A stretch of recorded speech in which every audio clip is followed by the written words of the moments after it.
الفيديو النهارده هديه مني لعشاق المكرونه بالصلصه.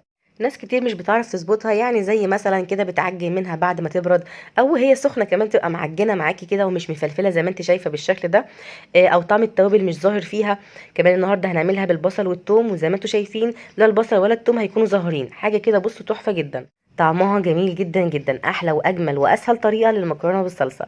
زي ما انتم شايفين تنفع طبعا جنب اي حاجه. تنفع كمان لوحدها كوجبه كده لوحدها في العشاء. حلوه جدا جدا. نبدا كده مع بعض بسم الله ونشوف الفيديو هيقول ايه. اول خطوه هنعملها بقى، الخطوه دي حلوه جدا لو انت الطماطم عندك مش مستويه قوي ومش حمرا قوي، وكمان طعمها مش مسكر، بتخلي الصلصه بتاعتك طعمها حلو جدا. جبت كده في الاول حبتين من البصل، حبتين وسط يعني مش كبار قوي، او يعني حسب الكميه اللي انا هعملها من المكرونه. وكمان عندي 6 وحدات كده من الطماطم قطعتهم من صاص، عليهم بقى حوالي 4 فصوص من الثوم. ما كانش عندي غير المفروم، فحطيت معلقه صغيره من الثوم المفروم ونص كوبايه بس من الميه. هحطهم بقى على البوتاجاز على نار هاديه جدا جدا لغايه بقى ما تستوي معايا الطماطم والقشره كده تسيب اللحمه بتاع الطماطم، وكمان البصل معايا يتهري جدا. طبعا غطيتها وهديت النار بتاعتي خالص علشان الميه ما تنشفش. وكمان انا مش محتاجه احط ميه كتير، انا عايزه الصلصه بتاعتي تكون تقيله شويه زي ما انتم شايفين كده. كده خلاص استوت معايا وكل حاجه اتهرت بالشكل ده زي ما انتم شايفين. عندك بقى خيارين، يا اما بقى تستني يبردوا شويه وتحطيهم بقى في الخلاط بتاعك وتضربيهم ناعم جدا جدا، يا اما بقى وهم سخنين كده بتضربيهم بالهاند بلندر زي ما انت حابه، بس اهم حاجه بتنعميهم خالص، مش عايزين اي حاجه تكون ظاهره. وزي ما اتفقنا لما نيجي بقى نسلقهم كده على النار ما نحطش ميه كتير بقى على الطماطم علشان طعم الصلصه كده يكون مركز وقوي. طبعا الخطوه دي حلوه جدا، بناخد طعم وريحه ونكهه البصل، وفي نفس الوقت مش بيكون ظاهر كده معانا في الاكل. ضربناها ناعم جدا زي ما انتم شايفين. هركنها بقى على جنب ونشوف الخطوه التانية ايه. هجيب بقى الحله بتاعتي وتكون كبيره شويه. حطيت بقى الميه وكمان هحط لها نص معلقه من الملح، مش هنحط بقى زيت ولا اي حاجه خالص، علشان بقى الصلصه بتاعتنا تمسك على المكرونه وما تتزحلقش بقى منها. فالميه فيها ملح بس مش اكتر. جبت بقى كيس مكرونه 450 جرام وحطيته في الميه بالشكل ده. انا مش بحب اكسرها، بحطها زي ما هي كده بطولها، وهي طبعا مع السوا هتنزل معاكي في الميه وتغطس كلها بالشكل ده.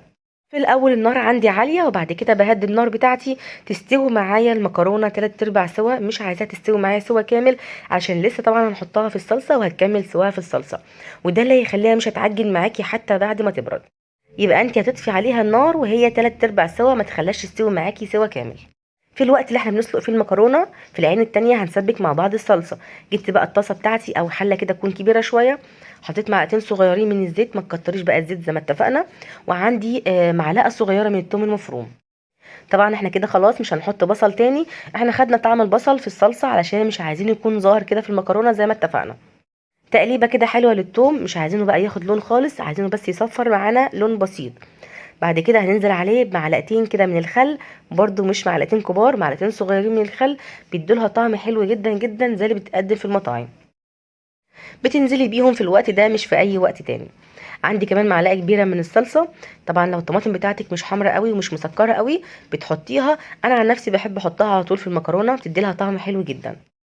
كمان بحب اشوح معلقه الصلصه كده في الاول قبل ما انزل عليها بالطماطم، طبعا بتخرجي منها الماده الحافظه وبتديلك لون حلو جدا وطعم حلو قوي قوي لاي حاجه بتعمليها، لغايه ما تحسي كده ان الزيت فصل معاكي بالشكل ده. شايفين؟ ننزل بقى عليها بالطماطم اللي احنا ضربناها اهو بالشكل ده. نقلب بقى كله كده مع بعضه، التوم بقى مع الصلصه والطماطم. هنبهرها بقى بحاجات بسيطة جدا. عندي بقى هنا معلقة من الملح، نص معلقة من السكر، ربع معلقة من الكمون، نص معلقة من الفلفل الاسود، ونص معلقة من الشطة لو انت حابة. طبعا لو انت حابة تضيفي مكعب مرقة او مرقة بودر زي ما انت عايزة، انا مش بحب اضيفها، بس بعملي حسابك بقى تقللي الملح شوية. وطبعا السكر اللي احنا ضفناه علشان حموضة الطماطم والصلصة. نقلبهم بقى كويس جدا بالشكل ده، والنار طبعا لسه عندي عالية. اول ما ياخد معايا غلوة هدي النار واسيبهم يعني حوالي 10 دقايق كده على النار، مش هنكتر قوي. ما بتاخدش وقت معاكي وتبقى جاهزه معاكي بالشكل ده، علشان طبعا في الاول سلقناها فانت قصرت على نفسك المسافه. تمام كده. وطبعا المكرونه اتسلقت معايا 3/4 سوا زي ما اتفقنا. مش بنخرجها من الميه ولا بنغسلها ولا اي حاجه، بنخرجها على طول من الحله كده زي ما انتم شايفين بصفيها وعلى الطاسه بتاعتي اللي فيها الصلصه على طول. ما ينفعش طبعا اصفيها ولا اركنها على جنب، لانها في الوقت ده هتعجن منك علشان ما فيهاش طبعا زيت زي ما اتفقنا، ومش هنضيف لها زيت خالص. تقليبه بقى كده حلوه مع الصلصه علشان تطعم بقى بالتوابل ومن الصلصه نفسها. ومش بنسيبها كتير على النار، يعني حوالي 3 دقايق كده تغلي معاكي بنطفي عليها على طول. ما تقلقيش خالص، هي هتكمل سواها من حراره الصلصه. شايفين؟ لو انت بقى حابه الصوص بتاعها يكون اخف من كده، ضيفي لها حبه ميه صغيرين، نص كوبايه كده من ميه السلق، ما تحطيش ميه عاديه.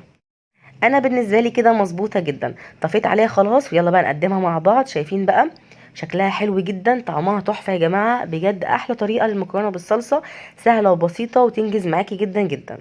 طبعا ممكن تجهزي الصلصه اللي احنا عملناها دي مع بعض في الاول، وتسلقيها كويس جدا وتضربيها في الخلاط بعد ما تبرد، وتشيليها كده في اكياس في الفريزر، وتبقى جاهزه معاكي عند الاستخدام على طول.